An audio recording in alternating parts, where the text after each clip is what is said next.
आज माननीय उच्च न्यायालय में ऑनरेबल जस्टिस रोहित रंजन अग्रवाल साहब की बेंच में बेसिक शिक्षा परिषद के सचिव श्री प्रताप सिंह बघेल और एग्जामिनेशन रेगुलेटरी अथॉरिटी के सचिव श्री अनिल भूषण चतुर्वेदी व्यक्तिगत रूप से माननीय उच्च न्यायालय के समक्ष कंटेम्प्ट याचिकाओं की सुनवाई के दौरान व्यक्तिगत रूप से उपस्थित हुए। माननीय उच्च न्यायालय ने पिछले आदेश के अनुसार दोनों अधिकारियों से पूछा कि आखिर माननीय उच्च न्यायालय की डिवीज़न बेंच ने 25/8/2021 को 1 नंबर देने का आदेश पारित किया था। उसके बाद माननीय उच्चतम न्यायालय में राज्य सरकार के द्वारा SLP फाइल किया गया, जो कि 9/11/2022 को डिसमिस कर दिया गया। उसके बाद भी 1 साल बीत जाने के पश्चात भी आखिर ऑर्डर का कंप्लायंस क्यों नहीं हो रहा है और याचियों को 1 नंबर देकर आखिर नियुक्ति क्यों नहीं प्रदान की जा रही है, आखिर कॉम्प्लिकेशंस कहां पर आ रहे हैं। इस पर सबसे पहले सचिव examination regulatory authority Shri Anil Bhushan Chaturvedi ji ने कहा कि विगत 26 नवंबर को उत्तर प्रदेश शासन के उप सचिव का एक गवर्नमेंट ऑर्डर उन्हें प्राप्त हुआ, जिसमें इनको ये आदेशित किया गया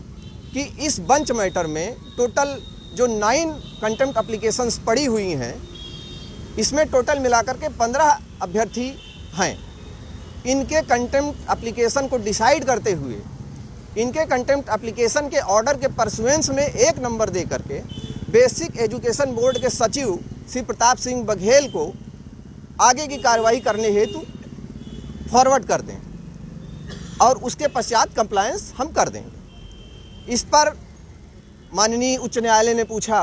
कि आखिर अन्य अभ्यर्थियों के बारे में आप ऐसा क्यों नहीं कर रहे हैं। तो उन्होंने कहा कि चूंकि हमें सचिव से डायरेक्शन है कि केवल इन्हीं 15 लोगों का हमें करना है जो इस बंच में है, तो माननीय उच्च न्यायालय ने डायरेक्शन कर दिया है इस संबंध में कि अन्य जितने भी अभ्यर्थी माननीय उच्च न्यायालय में 25/8/21 के पहले आए थे, भले ही वो कंटेम्प्ट फाइल किए रहे हों या ना फाइल किए रहे हों, अगर उन्होंने याचिका दाखिल किया था और 1 नंबर पाने से उनका सिलेक्शन हो रहा है, तो उनकी भी कार्यवाही को 15 दिन के अंदर सचिव एग्जामिनेशन रेगुलेटरी अथॉरिटी पूरी कर लें और उसके पश्चात सचिव बेसिक शिक्षा परिषद के सेक्रेटरी के पास इस उद्देश्य से भेज दें कि वो इनके मेरिट्स को और क्वालिटी पॉइंट्स को एसरटेन करते हुए according to the cut off, यदि रिजल्ट रिविजिट हो रहा है तो जो भी कट ऑफ हो, और रिजल्ट रिविजिट नहीं हो रहा है तो आज की जो कट ऑफ हो, उसके अनुसार इनको आज से 2 महीने के अंतर्गत मेरिट तैयार करके नियुक्ति प्रदान करने का कार्य करें। और यदि इस पर प्रताप सिंह बघेल जी का स्टेटमेंट ऑनरेबल कोर्ट ने और एग्जामिनेशन रेगुलेटरी अथॉरिटी के सचिव का